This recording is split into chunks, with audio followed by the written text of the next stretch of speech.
Buenos días, profesora.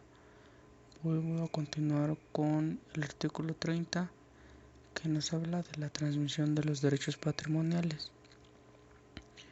Y bueno, dice que el titular de los derechos patrimoniales puede libremente, conforme a lo establecido por esta ley, a transferir sus derechos patrimoniales u otorgar licencias de uso exclusivo o no exclusivo.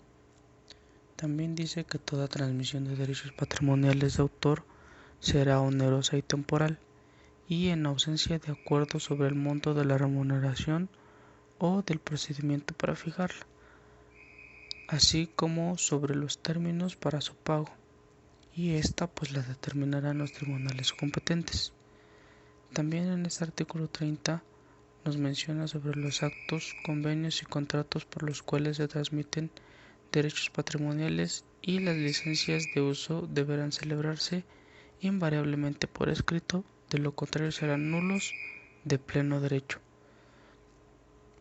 Bueno, también dice que el artículo 31 habla que toda transmisión de derechos patrimoniales deberá prever en favor del autor o del titular del derecho patrimonial, en su caso, una participación proporcional en los ingresos de la explotación de que se trate, o una remuneración física y determinada. Este derecho pues es irrenunciable. En el artículo 32 nos hablan sobre los actos, los convenios y los contratos por los cuales pues se transmiten derechos patrimoniales, y estos pues deberán inscribirse en el registro público del derecho de autor para que surtan efectos contra terceros. En el artículo 33 también dice que a falta de alguna estipulación expresa, toda transmisión de derechos patrimoniales pues se considera por el término de 5 años, y pues solo podrá pactarse excepcionalmente por más de 15 años, cuando la naturaleza de la obra o la magnitud de la inversión requerida así lo justifique. También el artículo 34 nos habla sobre la producción de obra futura. Solo podrá ser objeto de contrato cuando se trate de obra determinada, pues cuyas características deban quedar establecidas en él, y pues son nulas la transmisión global de obra futura, así como las estipulaciones por las que el autor se comprometa a no crear alguna obra. Y bueno, para finalizar, el artículo 35 nos habla que la licencia en exclusiva deberá otorgarse expresamente con tal carácter y atribuirá al licenciatario, salvo pacto en contrario, la facultad de explotar la obra con exclusión de cualquier otra persona, y la de otorgar autorizaciones no exclusivas a terceros. Bueno, yo les voy a explicar la segunda parte de la transmisión de los derechos patrimoniales. Sobre lo que nos habla el artículo 36 es sobre que la licencia es exclusiva, por lo cual obliga al licenciatario a poner todos los medios necesarios para una efectividad de la explosión concedida según la naturaleza de la obra.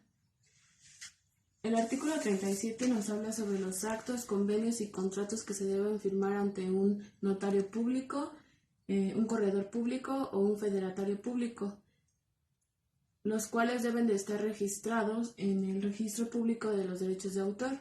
Bueno, en el artículo 38 nos dice que el derecho de autor no está ligado a la propiedad, ya que del objeto material en la que está esta obra incorporada. En el artículo 39 nos habla que toda obra debe de tener una autorización para ser difundida, ya sea tanto por televisión, radio o otro medio. En el artículo 40 nos dice que los titulares de derechos de autor podrán exigir una remuneración a aquellos que traten de difundir una obra sin una autorización. En el artículo 41 nos dice que los derechos patrimoniales no son embargables, pero de alguna forma sí pueden ser, ya que son objeto de embargo o prenda los frutos que deriven del ejercicio de él.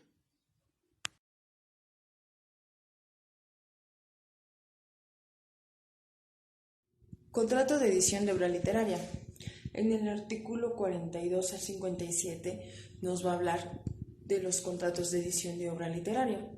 En el artículo 42 dice, en este apartado, nos habla cuando el autor o titular de derechos se obliga a entregar una obra de editor. El 43 nos habla que en el plazo de cesión de derechos de obra literaria no está limitado. El 44, el contrato no implica la transmisión de demás derechos.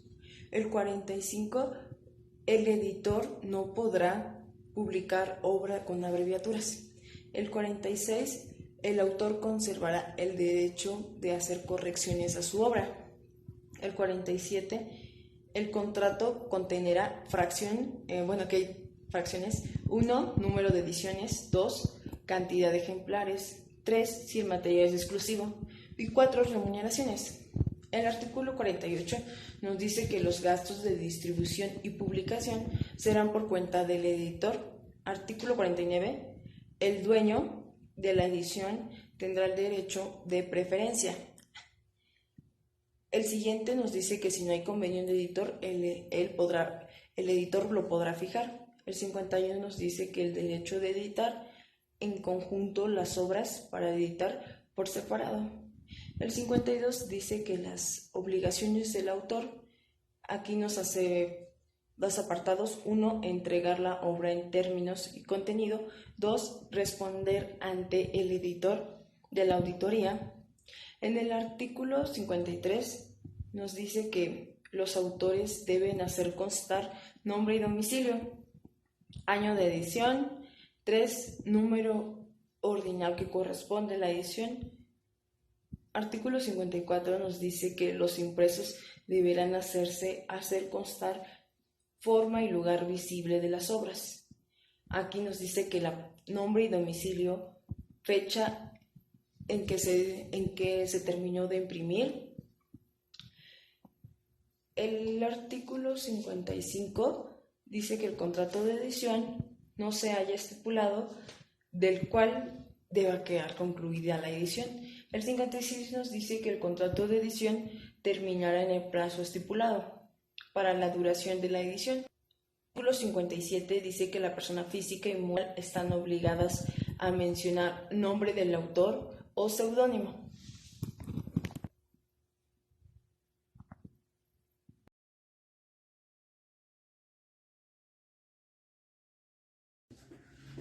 Buenas tardes, maestra Fátima. Yo le voy a hablar acerca de los contratos de edición de obra musical.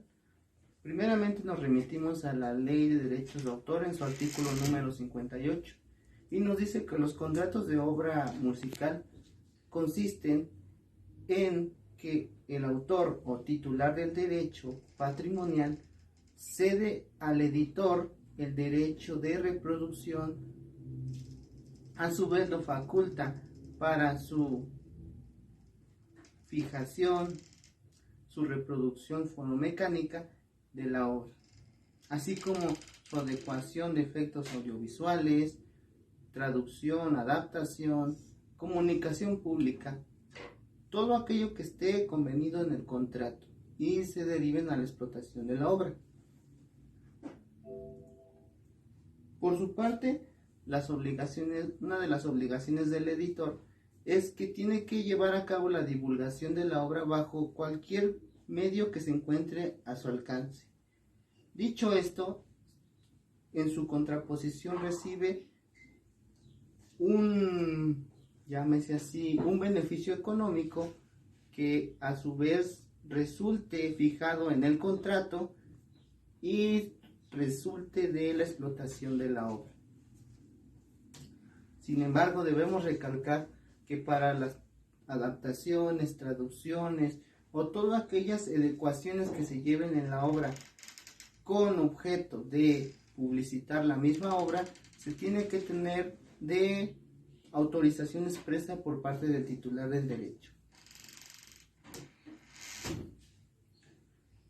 Pasamos a otro punto que son las causas de rescisión del contrato sin responsabilidad para el titular del derecho patrimonial. Lo encontramos concebido en el artículo número 59, de la misma ley antecitada y nos dice que son causas de rescisión. Número 1, que el editor no lleve a cabo la divulgación de la obra en los términos establecidos por el contrato. Número 2, que el editor no lleve a cabo la divulgación de la obra en cualquier tiempo de los plazos fijados y sin plena justificación. Y fracción número 3, en que derivado de la celebración del contrato en un promedio de 3 años no haya beneficios económicos tanto ni para el editor ni para el titular, y mucho menos generará responsabilidades al editor. El artículo 60 nos dice que serán aplicables las disposiciones de la ley de contratos de edición de obra literaria siempre y cuando no se sobrepasen a las disposiciones de este capítulo. De antemano, muchas gracias, y esto fue lo que es los contratos de edición de obra literaria.